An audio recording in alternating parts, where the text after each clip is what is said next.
Alright. Hi! Oh, for those of you who don't know me, I'm One Sunjin, and I am the author of my webtoon called Small World. So the reason I'm making this video is to answer a few questions that a lot of people have. So the first one that I get asked a lot is whether this series is based on real people or if it's just fictional. So my series is completely fictional, so all the characters, the settings and episodes are all completely made up. And I've always been a little hesitant to say that, mainly because so many people assume, I think, that it's real because it is in the slice of life section, which a lot of those webtoons are based on real life and the authors' lives. People would just assume mine is as well. But yeah, my webtoon's not real, I'm sorry. But I hope you'll still read it. So the first one is, where did I get my inspiration for my series and how did I come up with these characters? I started my webtoon about 5 or 4 years ago, it's kind of hard to keep track of, and it really just started off as some little illustrations that I did when I was young. And I started with Robin, the pink-haired character, as my first basis. I had him kind of like a nerdy guy, and then I decided to create a second character to that, where I just switched the colours of his hoodie and his hair, and that turned out to be Julian. When I created these two characters, I thought it was such a cute little dynamic having the hair and sweater colour be opposite. And like, I was only 14 at the time, I'm pretty sure, so it's such a little weird basic relationship that I created that's really stupid. But I decided to keep at it and actually create a series around it.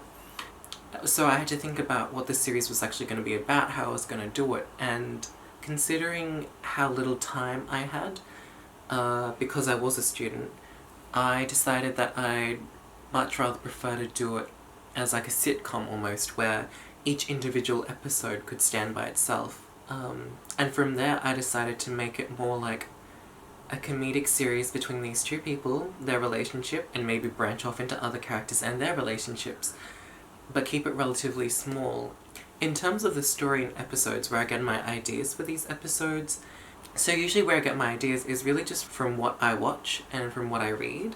So it could just be like a small plotline engine that gets me inspired. So it could just be like someone eats something and then someone says something about it. Like, that's really basic, but that's kind of what I talk about.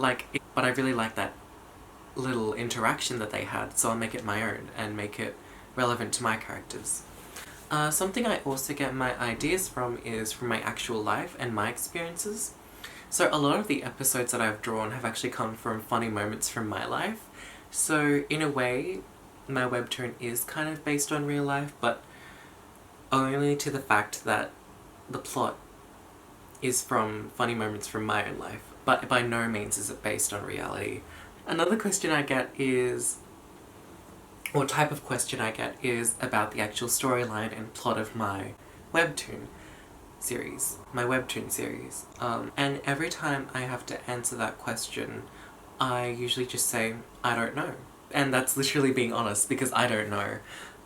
As I've said, it's all based on being episodic and standalone to itself. So none of the plots of each episode really link to a larger narrative. Oh wait, no, that's exactly what it is. So none of the episodes I have to plan have to be in a chronological order at all.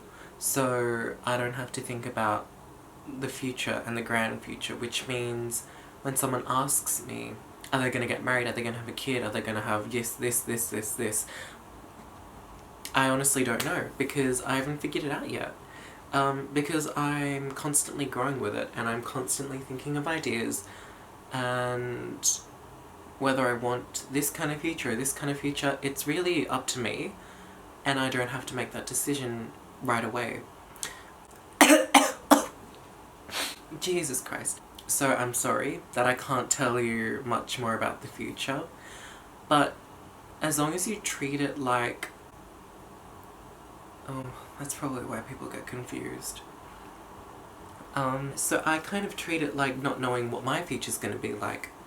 So as long as so yeah, I'm sorry I can't tell you a lot about what'll happen, but even if I did, I think I'd like the surprise of the narrative, kind of treating it as if it's like something that's unpredictable, like life is.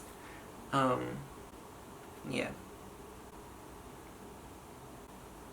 And something a lot of people ask is how I started to draw and what I did first getting into art.